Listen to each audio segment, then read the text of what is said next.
નમસ્કાર, શો ટાઈમમાં આપનું સ્વાગત છે. ભાવનગર મહાનગરપાલિકાની ચૂંટણી માટે શનિવારે ફોર્મ ભરવાની મુદત પૂરી થયા બાદ આજે ફોર્મની ચકાસણી કરવામાં આવી હતી.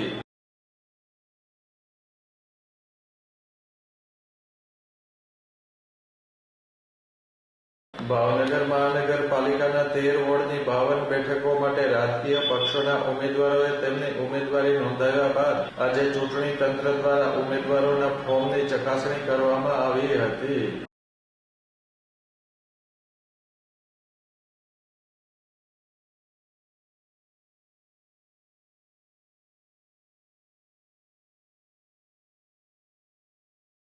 ચૂંટણી અધિકારીઓ દ્વારા ઉમેદવારો અને રાજકીય પક્ષોના આગેવાનોની હાજરીમાં ઉમેદવારી પત્રકો ચકાસવામાં આવ્યા હતા.